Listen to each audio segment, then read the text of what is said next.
নমস্কাৰ আজি মই একদম সিম্পল ছবি এটা আঁকি দেখুৱাম আৰু খুব চিপ কোৱালিটিৰ মেটেৰিয়েল ইউজ কৰিম মই আৰু এইটো বহি ইউজ কৰিছোঁ ক্লাছমেটৰ ড্ৰয়িং পেপাৰ আৰু এইটো 30 টকা দাম হয় আৰু কালাৰটো ইউজ কৰিম মই ডমছৰ প্লাষ্টিক ক্ৰেয়ন 28 শেডৰ আৰু এটা এমআৰপি টো হৈছে অনলি 100 रुपी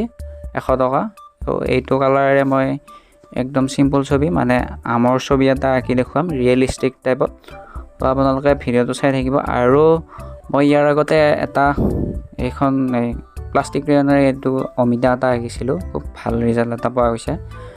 তো এইটো মই প্ৰেক্টিছ কৰিছিলোঁ আৰু আজি মই একদম আম এটা আঁকি দেখুৱাম তো ষ্টেপ বাই ষ্টেপ টিউটৰিয়েল তো ভিডিঅ'টো আপোনালোকে চাই থাকিব আৰু আমৰ আউটলাইনটো মই আগতে বনাই থৈছোঁ আৰু আমটোত মই কালাৰ ইউজ কৰিম ৰঙা কমলা আৰু অলপ ডাঠ হালধীয়া আৰু পাতল হালধীয়া আৰু আধা কেঁচা তলৰ ফালে তো ডাঠ সেউজীয়া পাতল সেউজীয়া আৰু একদম পাতল সেউজীয়া এটা আছে তো এইকেইটা কালাৰ ইউজ কৰিম তো ষ্টেপ বাই ষ্টেপ আপোনালোকে চাই থাকিব মই মিউজিক লগাই দিছোঁ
আমটো আঁকি একদম ফাইনেল ৰিজাল্টত আহি গৈছোঁ আমি আৰু খুব আপোনালোকে দেখাই পাইছে খুব ধুনীয়া ৰিজাল্ট এটা আহিছে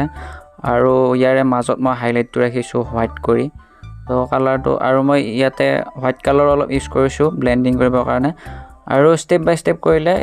যি ৰঙে নহওক কিয় আপুনি কম দামী পেঞ্চিলেৰে বা ৰঙেৰেও মানে ধুনীয়া ছবি এখন বনাব পাৰে আপোনাৰ সেইটো ডিপেণ্ড কৰিব মেইন স্কিলৰ ওপৰত তো এইটো কম দামী মই ৰঙেৰে এইটো আঁকি দেখুৱালোঁ আৰু এইটো কালাৰ এনেই সৰু সৰু বাচ্চাবিলাকে আঁকে এইটো ৰঙেৰে তো ময়ো এবাৰ আঁকি চালোঁ আৰু এইটো ভিডিঅ' যদি সৰু সৰু বাচ্চাবিলাকে চাই আছে তো তোমালোকে এইটো প্ৰেক্টিচ কৰি চাবা এদিন এইটো ৰঙেৰেও ধুনীয়াকৈ ছবি আঁকিব পাৰি আজিৰ এই ভিডিঅ'টো যদি চাই ভাল পাইছে তেনেহ'লে তোমাৰ লাইক দি থৈ যাব কেনেকুৱা হৈছে কমেণ্টত জনাব আৰু পুনৰ এটি নতুন ভিডিঅ'ৰ সৈতে অহা সপ্তাহত লগ পোৱাৰ প্ৰতিশ্ৰুতিৰে আজিলৈ টাটা বাই